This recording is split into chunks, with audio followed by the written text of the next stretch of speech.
ជំងឺមញោបខ្លាំងជំងឺមញោបខ្លាំងជាប្រភេទជំងឺមួយនៃការមញោបភ្នែកដែលផ្ដល់ផលប៉ះពាល់ដល់បាតភ្នែកធ្ងន់ធ្ងរជាងការមញោបទូទៅជំងឺមញោបខ្លាំងកើតឡើងនៅពេលកម្រិតនៃដឺក្រេមានតម្លៃចាប់ពី16គឺ600ដឺក្រេឡើងទៅឬក៏មានប្រវែងភ្នែកលើសពី26.5 មីលីម៉ែត្រមូលហេតុគឺជំងឺមញោបខ្លាំងអាចកើតឡើងដោយសារការកើតដោយខ្លួនឯងកត្តាតំណពូជការលូតលាស់ប្រវែងខុសធម្មតានៃក្របភ្នែករោគសញ្ញាមនុស្សដែលមានជំងឺនេះគឺមានភាពមញោបតាំងពីកំណើតដែលផ្ទុយពីការមញោបធម្មតាដែលបណ្ដាលមកពីការសិក្សាការអានឬការសរសេរច្រើនដែលនេះគេហៅថាជំងឺមញោបរៀនដែលភាសាអង់គ្លេសគេហៅថា developmental myopia ឬក៏ school age myopia ជំងឺមញោបរៀនជាទូទៅកើតមាននៅក្នុងវ័យសិក្សាឬអាយុ10ឆ្នាំឡើងដែលជំងឺនេះជាទូទៅមិនផ្ដល់ផលវិបាកអ្វីធ្ងន់ធ្ងរដល់បាតភ្នែកដូចជាជំងឺមញោបខ្លាំងឡើយ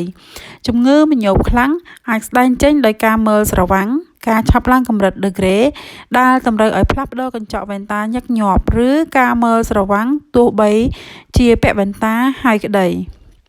ការព្យាបាលមកទល់ពេលនេះមិនទាន់មានថ្នាំបន្តក់ឬថ្នាំលេបណាដែលអាចបញ្ឈប់ការវិវត្តនៃការលូតលាស់ប្រវែងរបស់ភ្នែកនៅក្នុងជំងឺនេះនៅឡើយការពាក់វ៉ែនតានៅតែជាជម្រើសដ៏ល្អបំផុតសម្រាប់ការព្យាបាលនៅក្នុងដំណាក់កាលដំបូងរីឯការបាញ់កាំរស្មី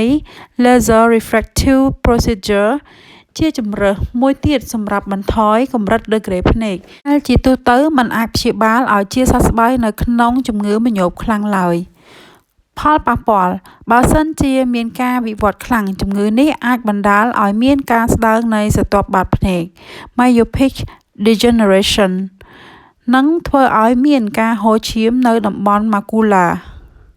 ដែលធ្វើឲ្យមានការប៉ះពាល់យ៉ាងខ្លាំងដល់កំហើញចំណែកការរហែកបាតភ្នែកក៏ជាផលវិបាកមួយទៀតយ៉ាងធ្ងន់ធ្ងរបណ្ដាលមកពីការលូតលាស់ប្រវែងខុសប្រក្រតីនៃក្របភ្នែកការរហែកបាតភ្នែកអាចប្រឈមនឹងការវិវត្តទៅជាការរបើកសរសៃបាតភ្នែកប្រសិនបើការព្យាបាលមិនទាន់ពេលវេលាការបង្ការនិងការថែទាំចំពោះក្មេងដែលមានជំងឺនេះត្រូវវាស់កម្រិតដឺក្រេនៃភ្នែកនិងត្រូវពាក់វ៉ែនតាជាចាំបាច់ដើម្បីជៀសវាងជំងឺភ្នែកខ្ជិលភាសាអង់គ្លេសហៅថា amblyopia ការធ្លាក់ចុះភ្លាមនៃកំហើញអាចជារោគសញ្ញាដែលបង្ហាញប្រាប់ពីការហូរឈាមនៅតំបន់ macula ដែលភាសាអង់គ្លេសហៅថា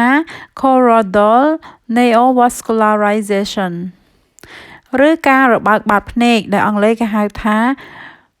rhegmatogenous retinal detachment អត្ថបទនេះបកស្រាយដោយវេជ្ជបណ្ឌិត ជុក មុល កុសុមា